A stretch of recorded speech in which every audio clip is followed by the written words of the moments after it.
मिथुन राशि का वार्षिक राशिफल जानेंगे इस वीडियो में। जनवरी, फरवरी, मार्च, अप्रैल, मई, जून, जुलाई, अगस्त, सितंबर, अक्टूबर, नवंबर, दिसंबर, पूरे साल का हाल कैसा रहेगा आपके लिए। तो पहला टॉपिक है नौकरी, यानी नौकरी करने वाले जातकों को क्या मिलेगा।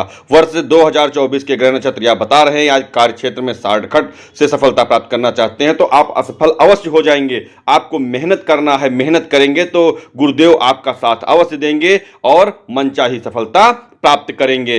बृहस्पति देव आपकी कुंडली के 11वें भाव में गोचर कर रहे हैं। अप्रैल के अंत तक प्रमोशन के भी योग बन रहे हैं। आपको प्रमोशन अवश्य मिलेगा, बस शॉर्टकट को आपको छोड़ना होगा, मेहनत करनी होगी। इसके बाद कार्य क्षेत्र के सिलसिले में आपको लंबी यात्रा करनी पड़ सकती है। मेहनत नहीं करेंगे, शॉर्टकट अपनाएंगे तो आपको समस्याएं हमेशा मिलेंगी। वर्ष का उत्तरार्ध आपके लिए परेशानी खड़ा करेगा क्योंकि गोचर, गुरु का गोचर दूसरे भाव में, उसके अगले भाव में हो जाएगा जो कि परेशानी कर सकता है, इसलिए इसका उपाय अवश्य करें।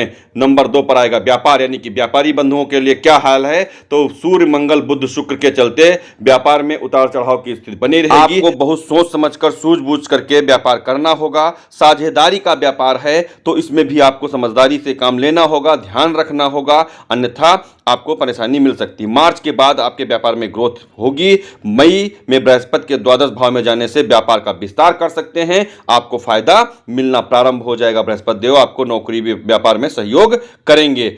अक्टूबर के बाद व्यापार को लेकर नई योजना पर कार्य करें, सोच समझकर निवेश करें, अन्यथा शनि का प्रभाव जो है आपको नुकसान पहुंचा सकता है। इसमें आपको हर हाल में सतर्क रहने की आवश्यकता है। आर्थिक स्थिति कैसा होगा, आर्थिक जीवन कैसा होगा। तो वर्ष के शुरुआत में खर्चों में बढ़ोतरी हो जाएगी। बृहस्पति के मई के बाद द्वादश भाव में जाएंगे जिससे खर्चों में और तेजी आएगी, क्योंकि द्वादश भाव जो है वो खर्च व्यय का भाव है, अस्पताल का भाव है, यानी कि उसमें आपको खर्चा हो सकता है। तो इससे समझदारी से काम लें। मंगल अष्टम भाव में होगा और बुध शुक्र के सप्तम भाव में चले जाने से धन का नुकसान भी हो सकता है, इसलिए सभी बंधु जो है इसमें आप बहुत सावधानी से कार्य लें। मंगल जो है वो गुप्त धन आपको दिलाने में सहयोग करेगा। आप सेहत का ध्यान रखें, अन्यथा अस्पताल में अनावश्यक खर्चा होगा। यदि सेहत का ध्यान रखेंगे तो आप अस्पताल के अनावश्यक खर्चों से अवश्य बच जाएंगे। वर्ष के मध्य में सूर्य के एकादश भाव में जाने से धन प्राप्ति के योग बनेंगे, इससे आपको बहुत ही फायदा मिलेगा और आर्थिक स्थिति मजबूत हो जाएगी। अब जानते हैं स्वास्थ्य का हाल, कैसा स्वास्थ्य रहेगा आपका इस वर्ष।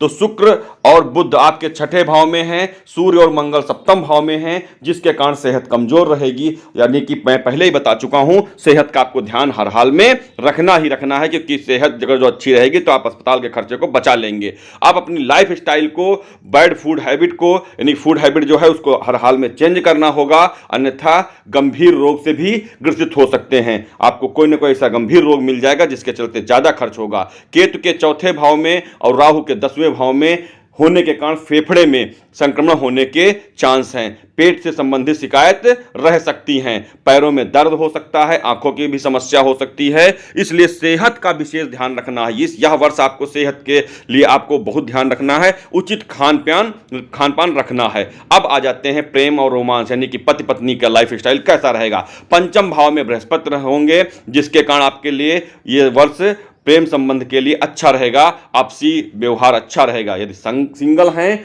तो विवाह के योग बनेंगे, अर्थात विवाह के योग्य हैं तभी विवाह के योग बनेंगे। ऐसा नहीं कोई बच्चा है उसके विवाह के योग बन जाएंगे। आप विवाह के योग्य हैं तो विवाह के योग बनेंगे। संतान की इच्छा तो संतान की प्राप्ति भी होगी।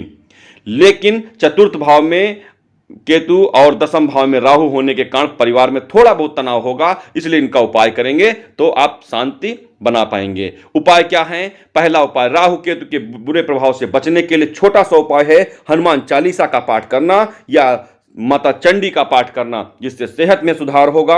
यदि केसर अफोर्ड कर सकते हैं तो केसर का तिलक प्रतिदिन अवश्य लगाएं। दूसरा उपाय है आपको विष्णु सहस्त्र नाम का पाठ करना होगा, जिसके से आपको सूर्य और मंगल से संबंधित जो खराबियां हैं वो हर हाल में आपकी अच्छी हो जाएंगी, आर्थिक स्थिति आपकी मजबूत हो जाएगी। तीसरा उपाय भी बहुत महत्वपूर्ण है। अगर जो आर्थिक चुनौतियां हैं तो किसी मंगलवार के दिन आप अनार का पौधा लगाएं या नीम का पौधा लगाएं, यानी कि एक छोटा सा पौधा लगाकर उसकी देखभाल करें, जिससे आपको इनसे संबंधित, ग्रहों से संबंधित फायदा मिल सके और आर्थिक सुधार हो सके। चौथा उपाय, नौकरी व्यापार सेहत सबके लिए है। यदि सबको दूर करना है तो छोटा सा एक ये उपाय कर लें, गजेंद्र मोक्ष का आपको पाठ करना होगा। इस पाठ करके आप सफलता प्राप्त कर सकते हैं। अब आ जाते हैं, जानते हैं भाग्यशाली अंक और तारीखें कौन कौन सी हैं। तो भाग्यशाली अंक आपके 3 और 6 हैं, अर्थात 3 नंबर टोटल में हो जाए या 6 अंक टोटल में हो जाए, इससे आपको लाभ मिलेगा। नहीं, तारीखें हैं 3, 6, 12, 15, 21 और 24, 30 तारीखें हैं। हाँ, एक बात और ध्यान रखना है, 4 तारीख से आपको हर हाल में बचना है। इस तारीख को कोई फैसला नहीं। भाग्यशाली कलर है हरा और पीला, लाल, चमकीले, सफेद कलर, स्लेटी कलर से आपको बचना रहेगा। वीडियो को लाइक अवश्य करें, यदि पसंद आए तो शेयर भी करें। इसी प्रकार अन्य वीडियो प्राप्त करने के लिए हमारा चैनल सब्सक्राइब